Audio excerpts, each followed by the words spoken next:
Bonjour à toutes, bonjour à tous. Les pompiers mobilisés hier après-midi à Dole suite à ce violent accident de la route. Un homme de 90 ans a été victime d'un malaise alors qu'il roulait sur l'avenue de Lattre de Tassigny. Sa voiture a percuté un muret, un choc violent. À bord avec le conducteur, un homme d'une soixantaine d'années. Le passager blessé au visage a dû être conduit à l'hôpital. Le chauffeur, en revanche, n'a pas pu être sauvé par les secours. Un éleveur du Haut-Doubs condamné pour mauvais traitement contre ses animaux. En octobre dernier, il avait ligoté un de ses poulains et l'avait jeté dans un trou du côté de Russey. Les secours étaient intervenus, mais le cheval, trop affaibli, avait dû être euthanasié. L'homme de 54 ans écope de 6 mois de prison avec sursis, 12 000 € d'amende et une interdiction à vie de s'occuper d'animaux. Des annonces d'envergure nationale hier depuis Chalon-sur-Saône. Les ministres de l'Industrie et de l'Énergie, Sébastien Martin et Maud Bréjon, se sont rendus en Saône-et-Loire pour lever le voile sur la prochaine usine qui devrait voir le jour au niveau de la friche Nordéon. Usine qui va fabriquer des turbines Arabelle utilisées dans les centrales nucléaires de nouvelle génération.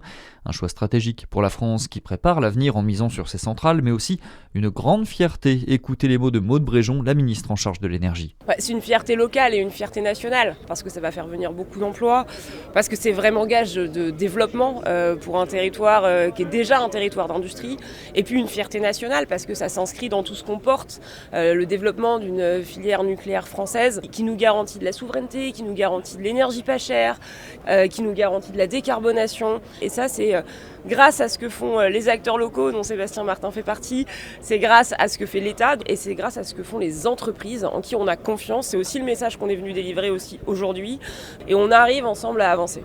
Les travaux de construction de l'usine devraient commencer en 2027, un projet à 100 millions d'euros. Une nouvelle préfète pour la région. Hier, Violaine Demaret a pris ses fonctions à la tête de la préfecture de Côte-d'Or et de Bourgogne-Franche-Comté.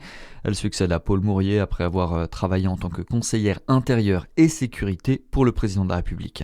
Dans le reste de l'actualité, les agriculteurs arrivent-ils à se rémunérer correctement ? Pas tous, selon une étude de l'Observatoire de la rémunération agricole équitable de Max Havelaar. 43% d'entre eux ne se dégagent même pas un SMIC avec leur activité. Ils dégagent donc moins de 1 450 € net par mois. L'ONG déplore ainsi des différences en fonction des filières agricoles. Dans le domaine viticole par exemple, seuls 38% des exploitants sont sous le SMIC.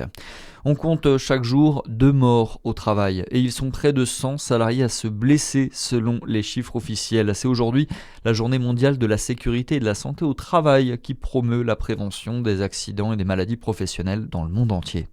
Et puis le football, pour finir, demi-finale allée de la Ligue des Champions. Ce soir, le PSG affronte le Bayern de Munich. Le coach des Parisiens est confiant. Selon Luis Enrique, il n'y a aucune meilleure équipe que le PSG. Coup d'envoi du match à 21 h au Parc des Princes. C'est tout pour l'info. À suivre, votre météo sur Fréquence Plus.